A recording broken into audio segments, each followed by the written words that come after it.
Мы прожили 3 недели на парковке супермаркета. Да, реальность онлайфа бывает иногда и такой.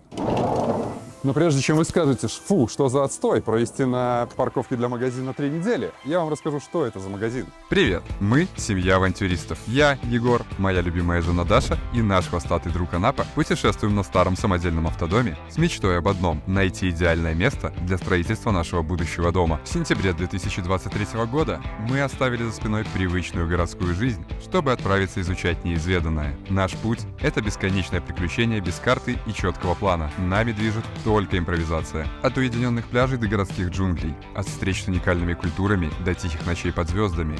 Это неторопливый путь к поиску места, где мы сможем назвать Землю нашим домом. А чтобы разнообразить поиски, мы поставили цель — добраться до Олимпийских игр в Париже, от греческих Афин до побережья Италии, от винных урожаев около вулкана Этна до пересечения морей на Сицилию. Каждый поворот дороги обещает новые открытия и незабываемые моменты. Подписывайтесь на наш канал, чтобы стать частью нашей мечты, делиться радостью открытий и поддерживать нас в нашем стремлении найти наш будущий дом. Давайте вернемся к первоначальному вопросу. Почему мы прожили на парковке магазина 3 недели? Хочется сразу сказать, что парковка это не простая, а адаптированная специально для автодомов. И, во-первых, что самое крутое, здесь есть вода. И да, она абсолютно бесплатна. Теперь идем дальше. Что еще здесь есть? Здесь есть электричество, которое вот тут, и оно тоже абсолютно бесплатное. То есть можно просто приехать на эту парковку, встать и пользоваться благами человечества. Ну и третье, что немаловажно, что это за магазин? А тут все довольно просто. Это, можно сказать, Запинтас Кемпинг Мегастор. И это не реклама, но здесь можно купить все для автодомов. Да, я знаю, что, возможно, непонятно, что здесь продается для незнающих людей, но здесь можно купить абсолютно все, начиная от химии для биотуалета и заканчивая целыми кемперами, потому что эта компания занимается в Греции как производством кемперов, так и сдачей их в аренду. То есть, место просто вообще великолепное. Мы здесь купили маркизу, мы здесь купили кучу каких-то мелких ништяков для дома, мы здесь купили лесенку, чтобы входить в фургон. Короче, очень много всего.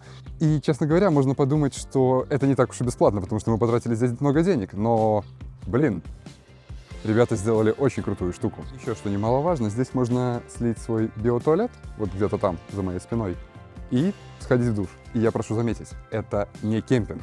Это парковка. Просто парковка на территории магазина. И территория, кстати говоря, охраняемая и закрывается в 8 вечера. То есть после 8 вечера сюда никто попасть не может, никто выехать не может. С одной стороны это минус, а с другой стороны это плюс, потому что ты ощущаешь свою безопасность. Ну и, конечно же, как мы не могли познакомиться со всеми псами в округе. Знакомьтесь, это Белла, местный хвостатый охранник. Она лично встречает всех двуногих и четвероногих гостей магазина, а еще ходит гулять со всеми, показывая прогулочные маршруты вокруг. Мы прозвали ее «Мамой Анапы» за уж очень большое сходство с нашей собакой. А через дорогу от магазина живут еще вот таких 2 мокрых носа. Этого мы прозвали Cepillo de Dientes, что в переводе с испанского означает «зубная щетка». Его шерсть настолько жесткая, что и вправду напоминает зубную щетку. А вот это Чаки. Почему Чаки? Сами не знаем, просто решили, что это имя ему отлично подходит. Так незаметно и пролетели 3 недели нашей жизни. Каждый день начинался и заканчивался совместной прогулкой, а между этим работа и ожидание самых разных посылок с местного маркетплейса. Это обычно бывает, нам пора уезжать, 3 недели мы здесь провели. И Даша рыдает, потому что она не хочет расставаться с псами, которые здесь. Тут такое хорошее уютное место, мы здесь даже корни пустили. Небольшие. Нас знают в ближайшем магазине, куда мы гоняем за пивом. Нас здесь уже все знают, и нам пора выезжать. Сходив на последнюю совместную прогулку с нашими четвероногими друзьями, упаковав все вещи в багажник нашего автодома и заправив полный бак воды, мы снова отправляемся в путь.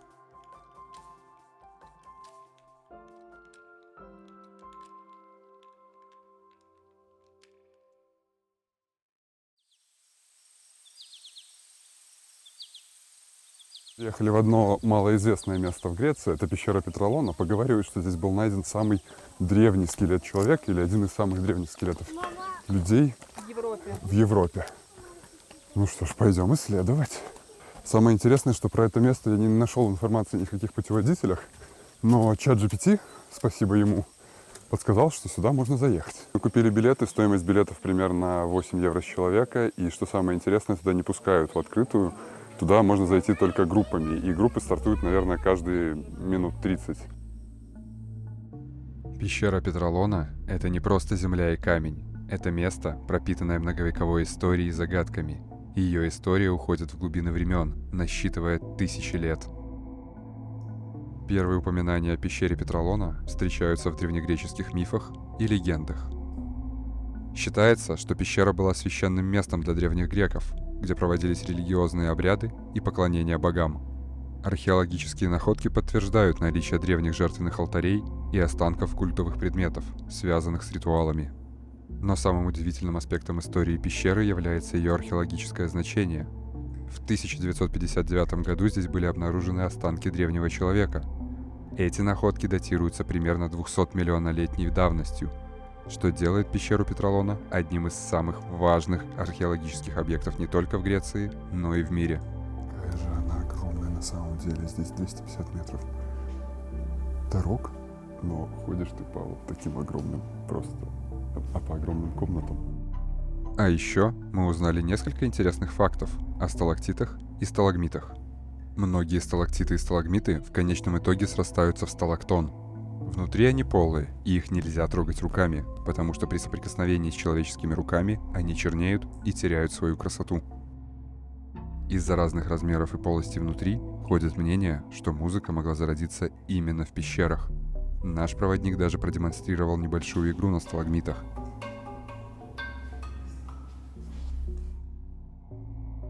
Я считаю, что это место заслуживает внимания, потому что внутри было очень интересно. Нам попался довольно интересный гид, который вечно шутил и рассказывал про то, что там сверху дует корову, поэтому здесь белые пятна. Но место очень интересное, и за 8 евро я считаю, что это действительно стоит посетить. Еще расскажи то, что он называл эту кейв, эту пещеру, холл, дырка. Ну, тут про эту дырку больше нечего рассказать. Дырка и дырка. Ну, вот здесь вот белый шоколад, а здесь вот спагетти нависит. Но место очень классное, и людей, что самое интересное, очень мало. А в жару... Пока что было мало, но за нами шла большая уже группа, нам повезло просто ворваться в раннюю.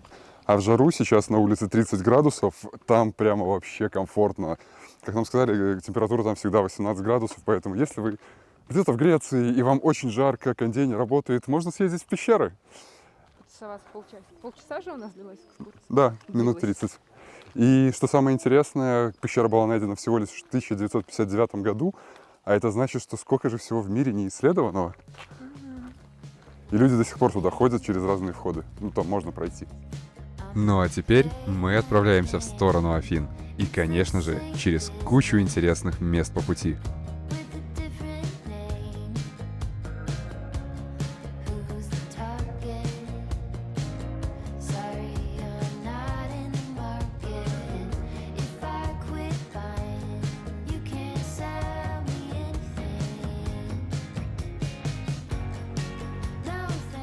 И первая точка на нашем маршруте — это Эдесса.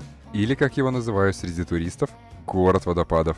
Отсюда открывается охерительный вид. Долина, горы и водопады. Мне кажется, это просто великолепно. И этот водопад, он просто посреди города.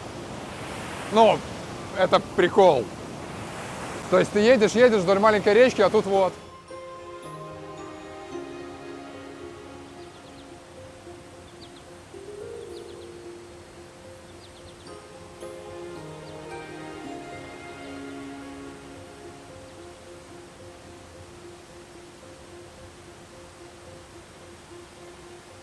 Еще одно интересное занятие. Под этими водопадами можно походить.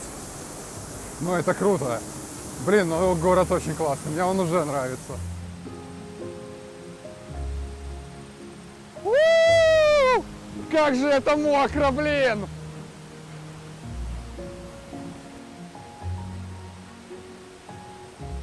Лично создается здесь впечатление, что я гуляю просто по каким-то джунглям, тропикам, где-то посредине Амазонки.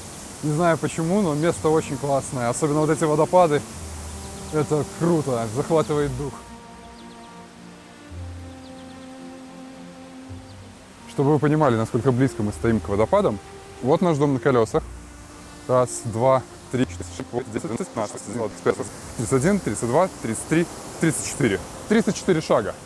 И вот он, уже водопад. Ну, мне кажется, что с таким видом под шум водопада мы сегодня и заночуем. Прекрасно жить в доме на колесах. Мне очень нравится. Провели прекрасную ночь на этом месте. С нами провели эту ночь еще пару кемперов и больше никого. Это была абсолютно тихая и восхитительная ночь. А Даша балуется с новой игрушкой, с нашей новой экшн-камерой. Могу сказать, что Эдесса пока что малоизвестное место. Оно так же, как и пещера Петролона, не отмечено ни в каких путеводителях или рекомендациях к посещению. Но помимо водопадов, здесь очень красивые парки, ласковые кошки и уютные улочки.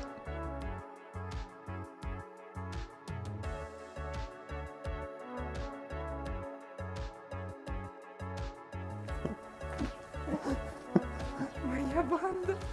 После прогулки по Эдессе я могу однозначно сказать, что этот город входит в топ городов, которые мне запали в душу в Греции.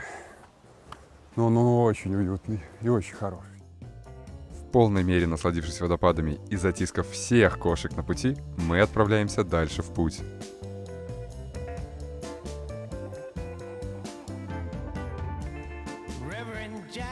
На заправку, и стоимость дизеля в Европе, она, конечно, бьет по карману, потому что стоимость 1,7 евро за литр, а с нашим баком 100 литров заполнять полный бак. Ну, в общем, сейчас я дал 103 евро. Больно, больно. Но, что поделать, такова жизнь.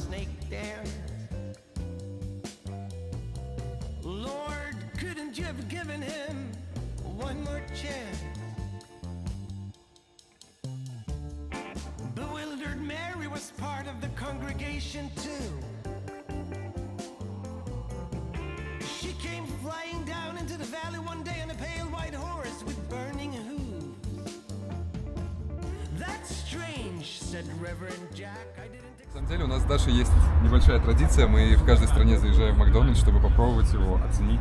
Этот обед нам обошелся в 33 евро, 10 из которых стала белка. Снесли ее по ошибке. У нас здесь 2-3 бургера, точнее 2 мила и 1 бургер дополнительно. Ну, сейчас будем пробовать. Итак, обед закончен. И что можно сказать про греческий мак? Во-первых, мне показалось, что он менее жирный, чем к тому, к которому я привык в Беларуси. А во-вторых, мне показалось, что порции здесь немножко меньше, потому что коробка от Big Tasty и сам Big Tasty, ну, мне казалось, что раньше она была больше. А так, очень вкусно.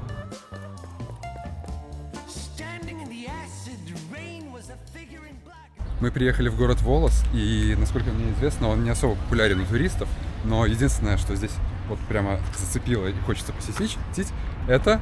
Что это? Нет, это не белка. Дорога железная. Это железная Гарри дорога, Поттерская. похожая на Хогвартс Экспресс. Я не знаю, как купить билеты и что сделать, поэтому сейчас пойдем мы это все изучать. Hello.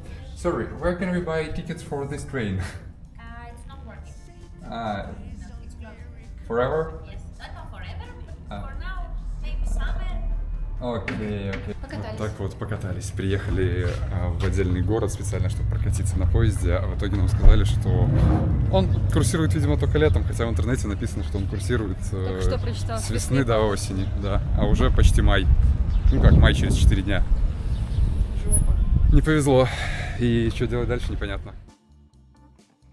В общем-то, хоть у нас и не удалось покататься на поезде из Хогвартса, мы не сильно расстраиваемся. Мы нашли прекрасный пляж с офигительным видом на горы, с собаками вокруг. И теперь чилим тут и ждем завтрашнего дня, потому что завтра мы продолжаем наш путь в Афины. Тут писали знакомые, говорили, что в Греции песчаная буря, но мы особо не почувствовали и даже не заметили, пока я не залез на крышу и не увидел солнечную панель. Тут просто огромнейший слой песка. Это капец. Ну, по крайней мере, теперь мы знаем, что она вроде как была. Ну вот, другое дело. А я-то думаю, почему даже в самый солнечный день, в 12 часов дня, на панель приходит всего 20 ватт из 30. Когда солнце ровненько светит на панель. Теперь все стало на свои места, но, правда, надо подождать теперь, пока она высохнет, потому что боюсь, что разводы здесь останутся после песка, и перемывать ее придется очень долго. Какое у нас сегодня доброе утро с видом на горы, на море, на берегу, с чашечкой прекрасного кофе. И хоть расписание поездов нарушило наш план, то следующее место никак не зависит от расписаний или даже времени года.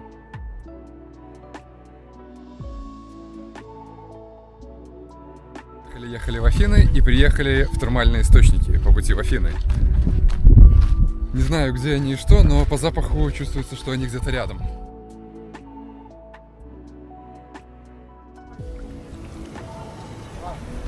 Это почти кипяток, блин. Она градусов, 38-40, наверное.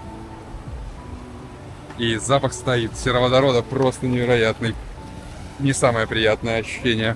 В общем, мы прогулялись вокруг и поняли, что горячие источники не только в одном месте, а они как бы огибают всю парковочную площадку, и получается, мы нашли идеальное место. Вот мы, наш дом, а вот наша горячая ванна на ближайшие пару дней. Мы можем здесь спокойно купаться. Классно же.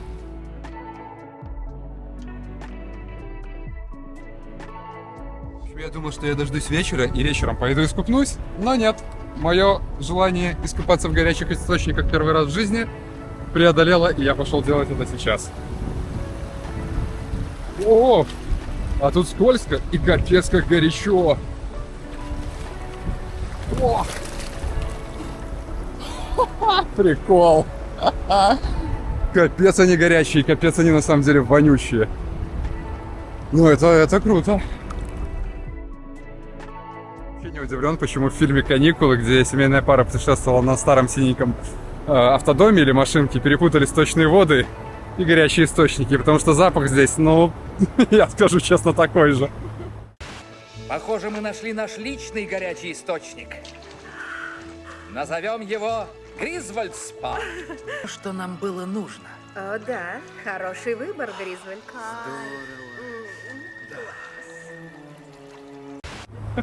Ну что самое интересное, вода сама по себе, она не пахнет. То есть ты выходишь, ты не воняешь. Но вокруг стоит запах, конечно, не самый приятный. Так мы и провели весь день в термальных источниках, наслаждаясь жизнью и временем вместе. Сразу хочу сказать, обязательно снимайте с себя серебряные украшения, иначе они очень быстро окислятся и станут как мое кольцо. Уже вечер, и вы просто зацените эту атмосферу.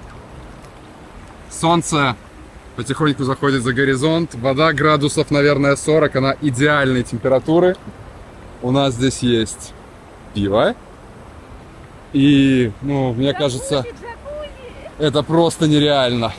И вот там маленькая джакузи. И там вот наш домик. Это же стоило всего того. Cheers, господа.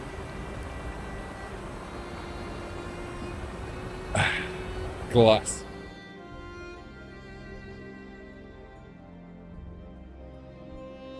Вот второй день на термальных источниках, и наше утро начинается вот так в нашем лагере. И мы сразу окунаемся в горячие воды. Блин, это очень здорово. Что может быть прекраснее такого утра? Но так мы думали лишь первую половину дня.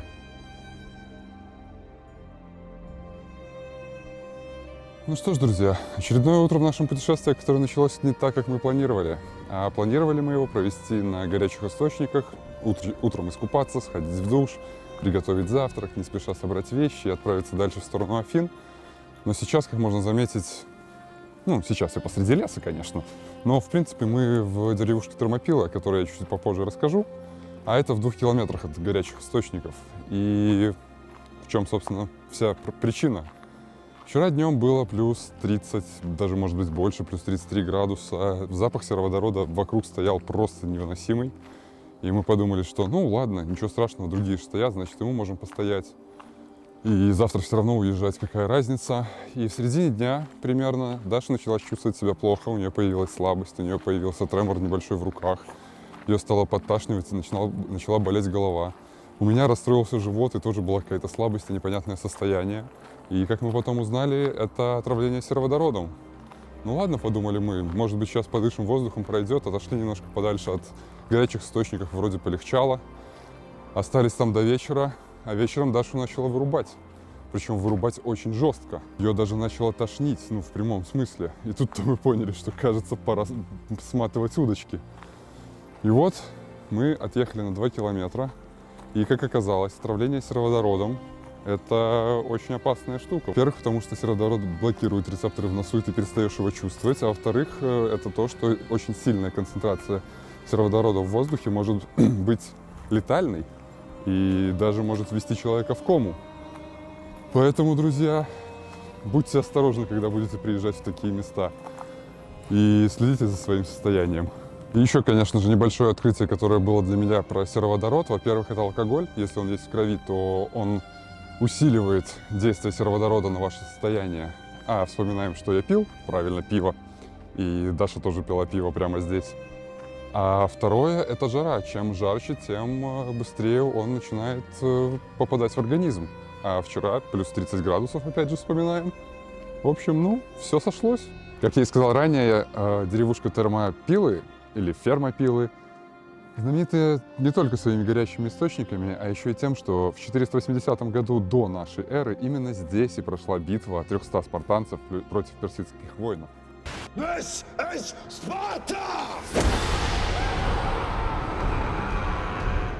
И здесь даже есть этому событию памятник. Вот оно как. Но это все, чем знаменита эта деревушка на самом деле.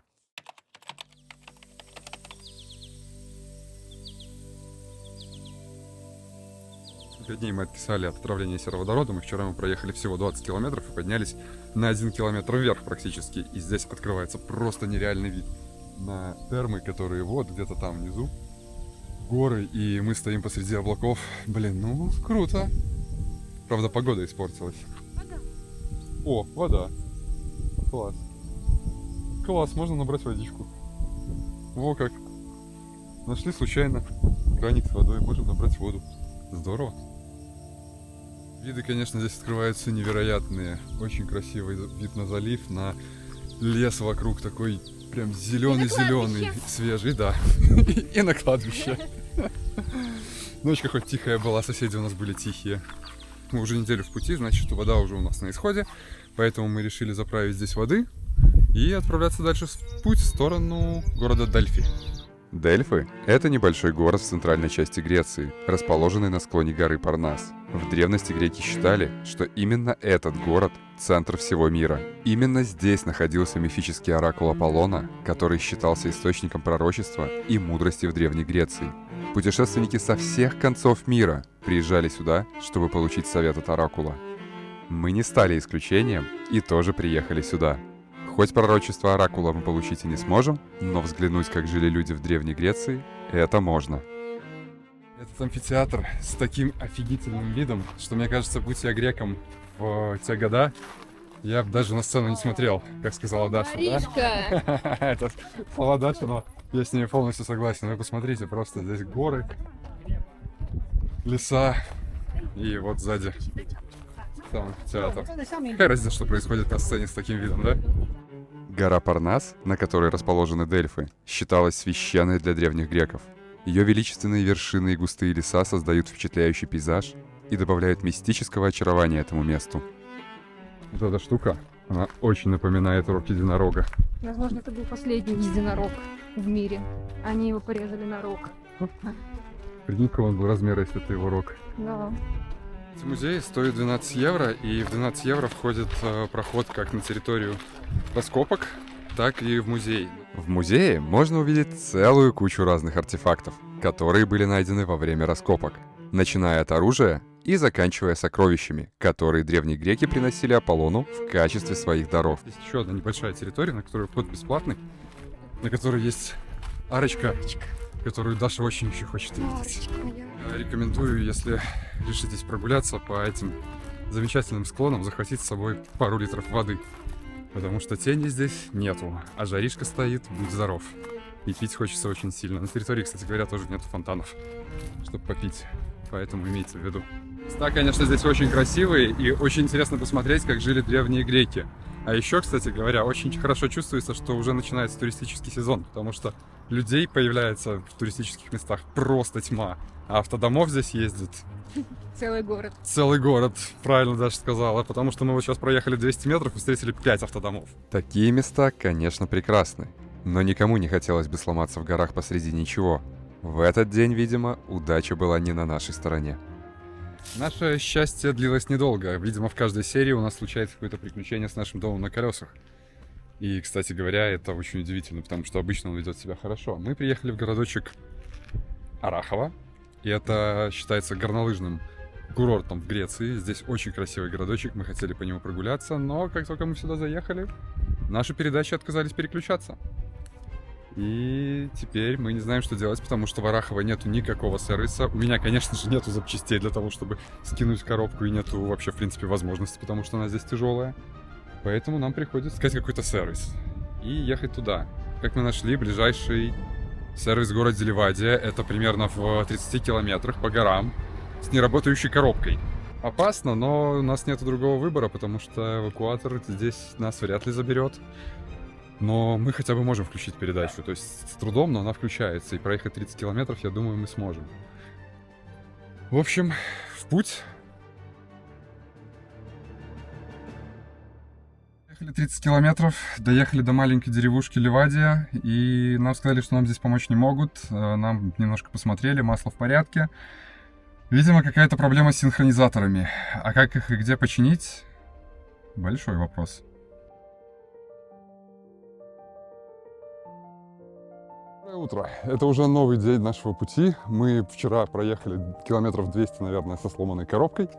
Но оказалось, что она не сломана, а, видимо, просто перегрелась, потому что сегодня все переключается как и должно, как и раньше. А сейчас мы приехали на мыс Сунион. Одним из самых известных символов мыса является древний храм Посейдона, бога моря в древнегреческой мифологии. Вход сюда нам обошелся в 10 евро, и отсюда открывается просто нереальный вид на море. Поговаривают, что сюда приезжают очень часто экскурсионные автобусы на закате, потому что солнце уходит в море, небо окрашивается в красные оттенки, и вот эти вот развалины, руины на фоне моря и всего такого огненно-красного, это очень красиво. Этот мыс знаменит не только как место, где можно встретить великолепный закат или посмотреть на руины древнего храма. Благодаря своей красоте и романтической атмосфере, мыс Сунион стал популярным местом для свадебных церемоний. Представьте себе обмен клятвами у подножья величественного храма на фоне моря в лучах закатного солнца. Это действительно незабываемо.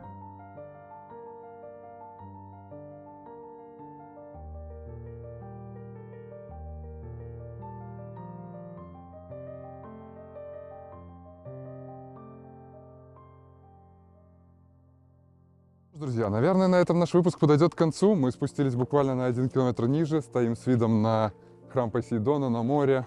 И хочу сказать большое спасибо вам за просмотр. Если вы досмотрели до конца, не забудьте поставить лайки, Подпишитесь на меня в Инстаграме. подписочка, да, это помогает нам двигаться дальше и снимать больше видео. Это нас поддерживает. Поэтому встретимся в Афинах. До скорых встреч. Пока-пока.